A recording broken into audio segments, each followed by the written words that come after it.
Amanda's candidate for Secretary of Agriculture. And before he even starts, I've got to share this. You'd be surprised, if not all of you are aware, how many things fall under this man's or fall under the Ag Secretary's umbrella. It's a phenomenal amount. So if nothing else, hopefully this will be educational for everyone. Matt, would you want to introduce yourself to us, please? Yeah, absolutely. Well, thank you guys very much for giving me an opportunity this morning to come to speak to you. As Glenn said, I am running for Commissioner of Agriculture, and just a few things about that before we get into all it covers. I'll tell you a little bit about myself. I think everybody's got a flyer. My family's been in Florida coming up on 200 years. Actually, my mom's side came to Micanopy in the 1820s, so Fort McCoy and Ocklawaha in that area is where they called home. I've grown up most of my life in Lee County, so the Fort Myers area. Stayed there to go to college at Florida Gulf Coast. My wife and I met there, been married 13 years this summer, and have one daughter, Ava. She'll be 10 years old in a couple of months. And I never had some grand plan to run for office.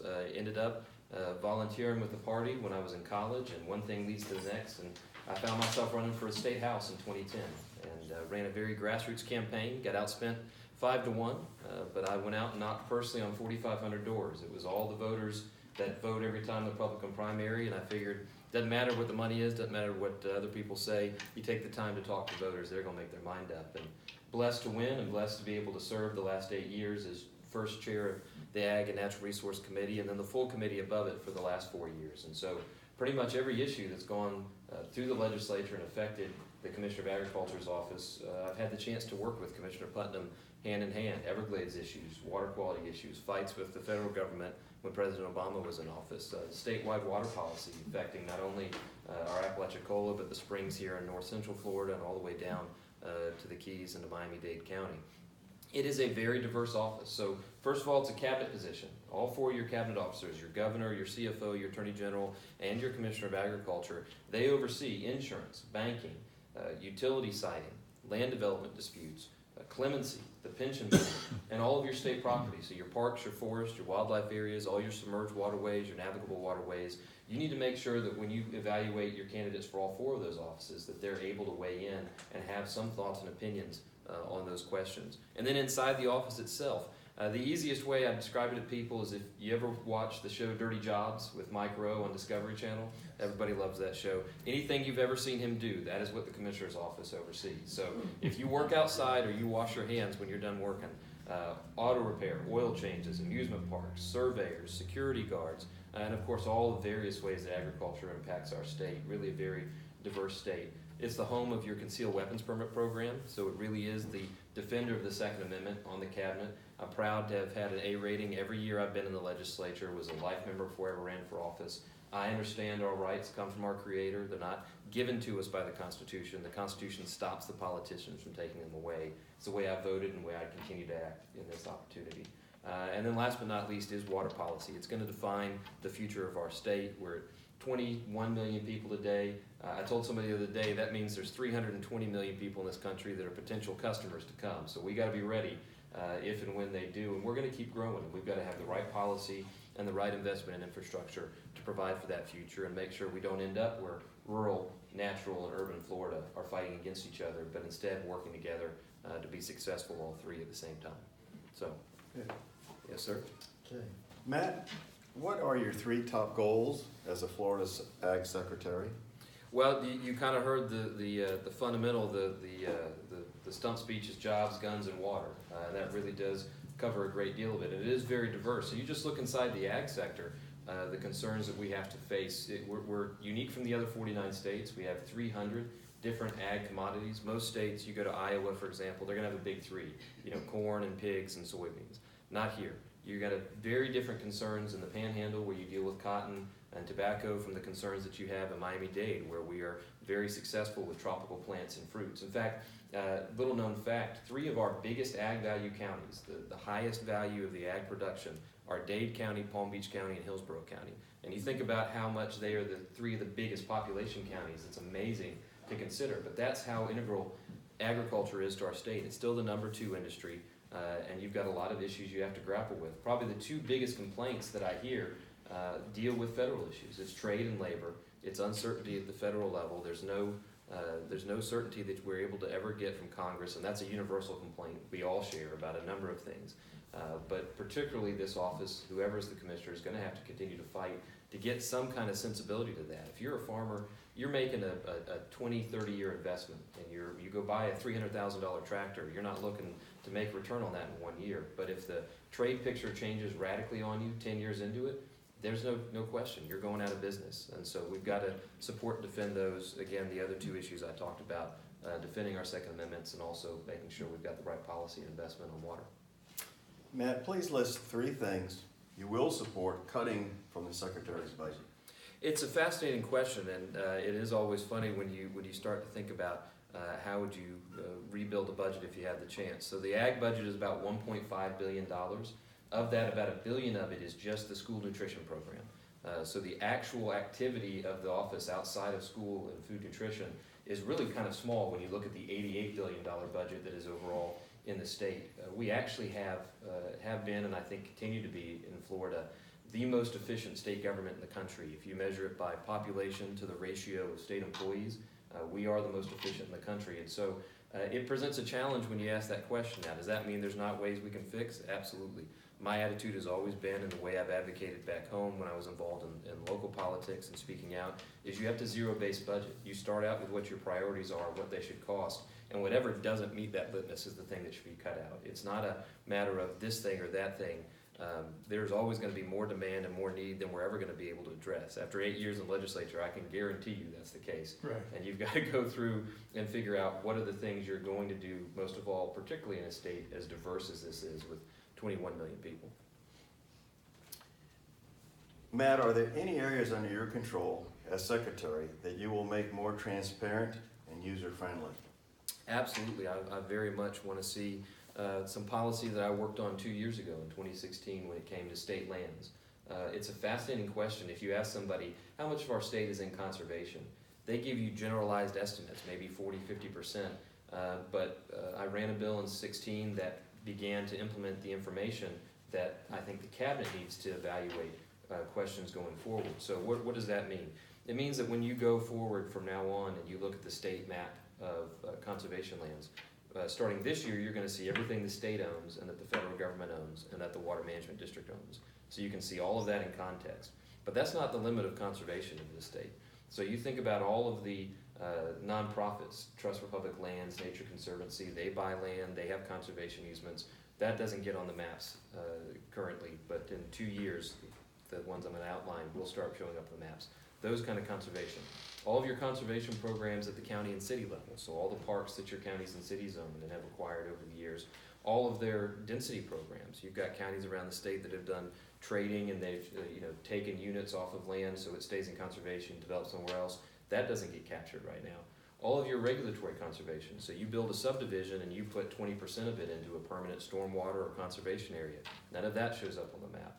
If you have a farm, a citrus operation, and you've got 20, 30, 40, 80 acres of stormwater and conservation, that doesn't show up right now. I'm willing to bet that once we get all of that information put into a single mapping system, particularly so the cabinet has the ability to see it all in context, you're going to see as much as 70% of the state is already in some kind of conservation.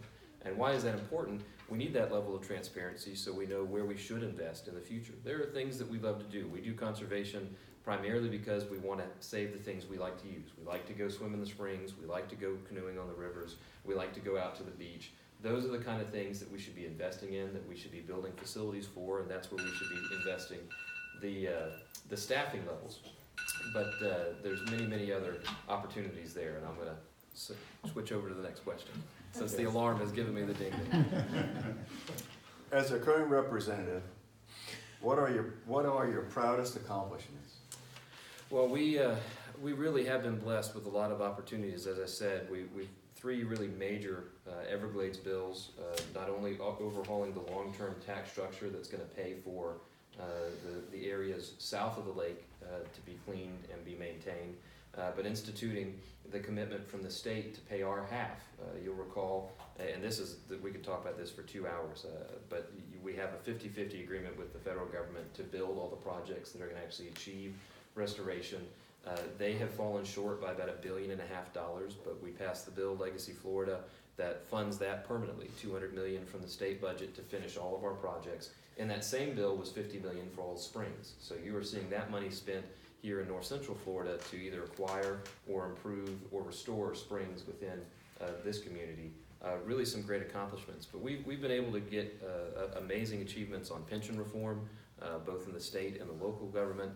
Some really incredible things. There was a fight over scope of practice for medical professionals that had raged on for 30 years. We finally brought that in for a landing 6 years ago.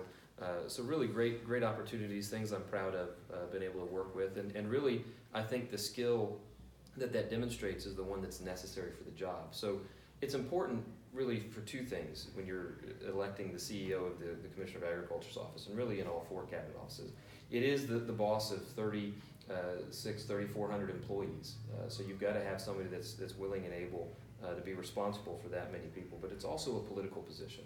You are not going to get anything done as the commissioner or any other cabinet officers if you can't work with the House, the Senate, the governor, the president, the Congress, because the things that you want to change or achieve, you've got to be able to work with those individuals to actually see it realized more than just say, this is what I want to do.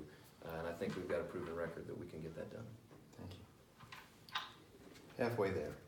As a representative, what did you want to see accomplished, Matt, but for whatever reason never happened?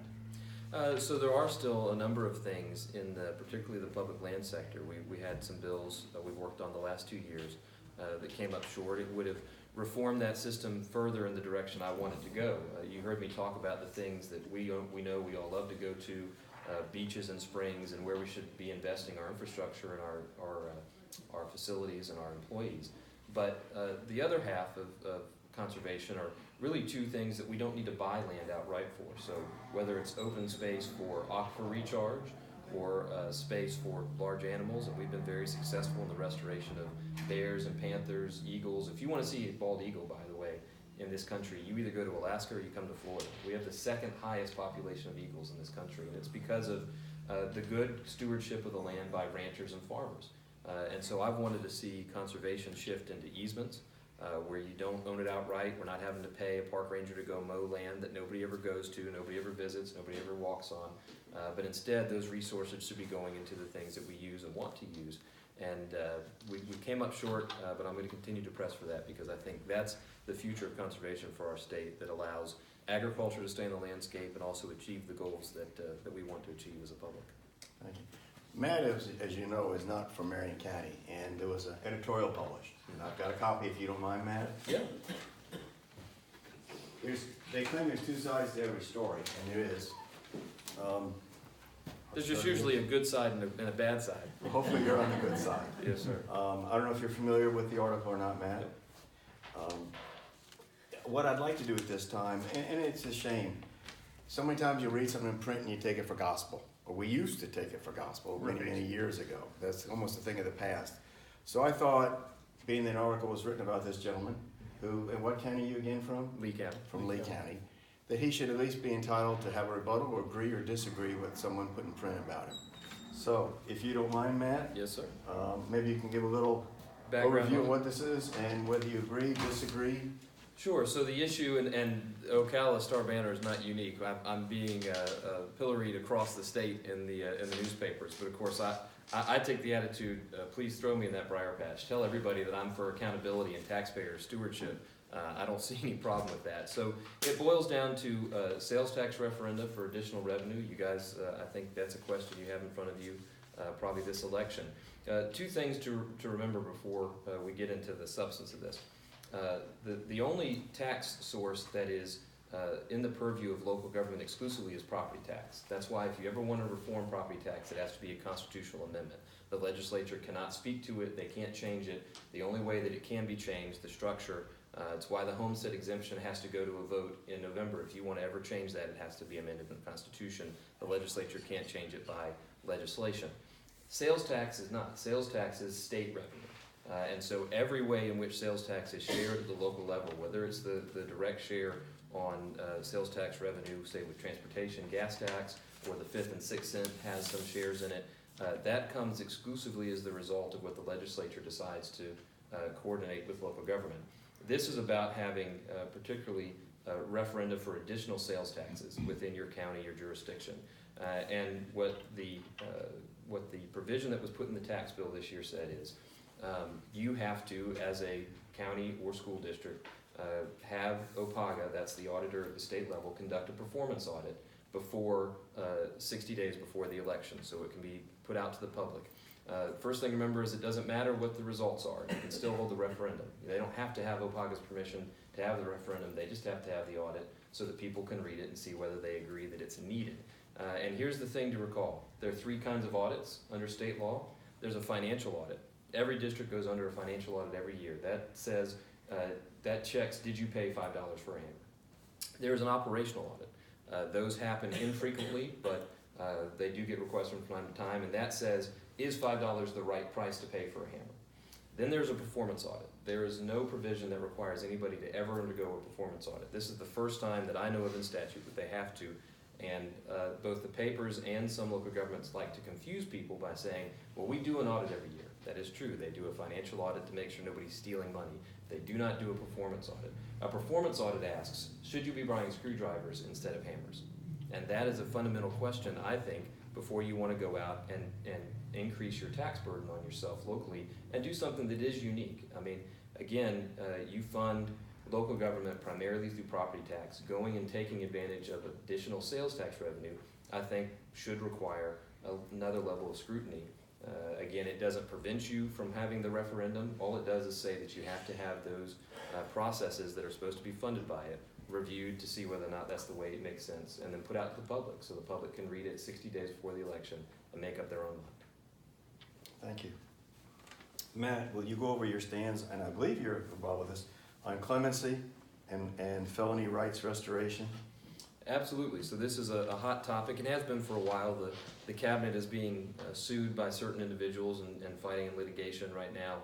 So in the state of Florida, if you're convicted of a felony, you have to apply to the cabinet in order to have your rights restored. That includes your right to own a gun, your right to vote, your right to serve on a jury, essentially your civil rights to participate fully in civil society. There is an organization that has gone out and gathered petition signatures and has put on the ballot just the restoration of voting rights. And so first of all, I think it's very disingenuous to go out and suggest that somebody deserves to get their voting rights back, but not their right to serve on a jury, not the right to own a gun. Clearly there's a political motivation to what they have gone out and tried to achieve here. As it relates to the current structure of the cabinet, say that doesn't pass and nothing changes on that status quo, here's the way that I would operate. I think anybody that commits their first nonviolent felony, so again, not a murder, not a rape, not a serious physical offense, and goes and serves their time and then serves their probation, should be put on the list automatically for the cabinet to restore their rights. And one of the cabinet members would have to then say, no, I'm going to pull this name off. Right now what happens is people have to come and proactively apply. They get caught up in a rigmarole, and we have a pretty long list of people who get caught up with felony convictions, white-collar crimes, for example. I mean, somebody gets caught embezzling money, but they go and they do their, whatever it is, 2 to 4 years in prison. They do their 4 years of probation.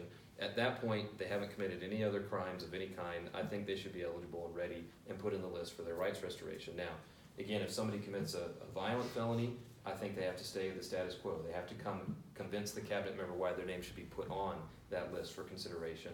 And if somebody commits another crime subsequently, I would put them in that second pot.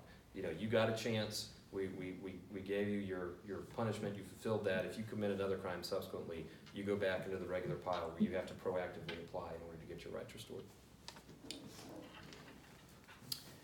Matt, would you support any changes to someone securing a concealed permit? Concealed gun permit. Proactive or make it more restrictive? Whichever way you would want to go. No, I mean, look, I would not see any reason to make it more restrictive.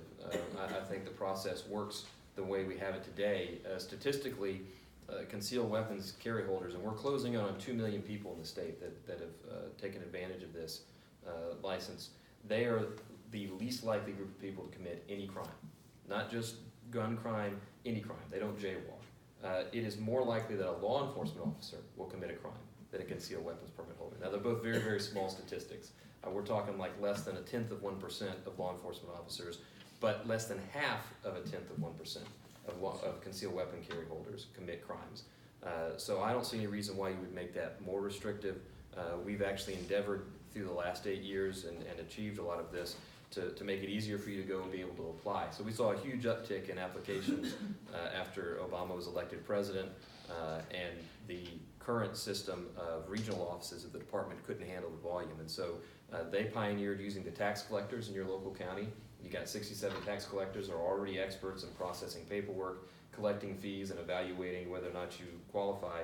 So we have empowered them. They get a small fee for doing the processing, but they not only do that, they now do your driver's licenses as well. You can see most of the DMVs have closed, and we've given them that opportunity. And starting this last fall, we've started to roll out a single license. So you don't have to have multiple licenses: hunting license, concealed weapon, driver's license. You can actually go to the tax collector with the counties that have started taking advantage of that and get a single license, so you don't have to pay multiple fees. Last one, Matt. What, if anything, are you willing to change regarding the do not call and identity theft programs to make them more user-friendly? Yeah, they really work. No, I mean, they don't work. And when I say that, the scammers have found a way to get around it. So they started to use spoofing technology to use a different number than the one that they had used in the past. So the number they may have been using years ago is on the blocked list. It's on the do not call list. They won't use it anymore. They use technology to pretend to be somebody else. Just like in your email, you get email from your friends and you go, this clearly is not them, but they're using the same technology to pretend to be somebody else. I do have to always remind people, you have to report it.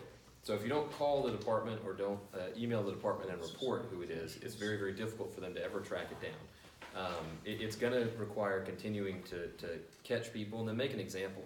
I mean, that to me is the way you actually scare people on it, is you make an example of somebody that you actually finally can catch and prosecute them to the full extent of the law, and make sure you advertise that, make it visible, and let other people know it's not a joke. You're violating the law, and if you get caught, you are going to get prosecuted. Okay. I thank you. Now, your closing statements, please. Sure, absolutely. Well, I think we've talked about a lot of issues today. I'm glad to stick around and talk about any questions you specifically have. It's very, very interesting to run for statewide office. Some people describe the 3 cabinet races as kind of like running for statewide school board. You've really got to engage at the grassroots. It doesn't get the same attention that the governor and Senate race does. And we're doing that. We'll hit a year on the campaign trail come May 1st and have 60,000 miles that we've traveled across the state. Proud to have the endorsement of either a House rep or a senator or a sheriff or someone in nearly every one of the 67 counties at this point, volunteers signing up for us, and we're putting in the hard work that you need to do to make a race like this a success. It takes, whether you're running for dog catcher or president, you got to raise money and you got to talk to the grassroots. And so certainly if you're interested in helping in either of those, you can go to our website, you can talk to me. I'd love to get your support in both of those capacities. So thank you guys very much for your help today. Before we move forward, you know, it takes money to run a campaign, as I'm sure you're well aware. Just a fuel bill, I can't imagine, to travel the state of Florida. Would you mind, and I'll ask the other 2 candidates also, to give us the best way to contact you if someone wanted to make a financial contribution, or just to call your office or whatever, a number that they could... Sure. So to give you a little flavor of that, the primary will probably have about 2 million people vote in it statewide. So one piece of mail, that's $1 million. It is a huge undertaking to communicate with the entire state of Florida. But you go to our website, votecaldwell.org, and it's all on the, everybody should have a flyer, but votecaldwell.org is the website. You'll find an opportunity there to both sign up to help and to sign up to donate. Thank you. Absolutely. Thank you, Glenn. Mike, you want to give us on record how they would contact you if they also want to make a contribution to your campaign? And the same thing with Sheila, please. I should have done that when you were up here, and I didn't think to do it, but it takes money to run a campaign. Yes, sir. And if we're recording this and videoing it, so if you don't mind, you want to just, yes, sir, right now, please. Sure, thank you so And much. then Sheila, same thing. And I apologize for not doing that earlier. No, thank you for the opportunity. My personal cell phone number is 352-427-8680. You can call or text, I'll return it. I can give you instructions. My email is mcrimi, that's MCRIMI, at expresscareofbellevue, that's BELLEVIEW.com. So you can contact me either way, and I look forward to speaking to each and every one of you, and thank you so much. What was your email again? Can't type that fast. mcrimi at. Sheila? And I'm Sheila Arnett. You can contact me. My cell is 352-209-1037. My email is sarnett, that's SARNETT, @mfi.net. You can also follow me on Facebook at Sheila Arnett for School Board District 5. Thank you. Thank you. For those of you that didn't catch that, and for the rest of the individuals that aren't here, we video this, Thanks. I transcribe it, put it on Facebook,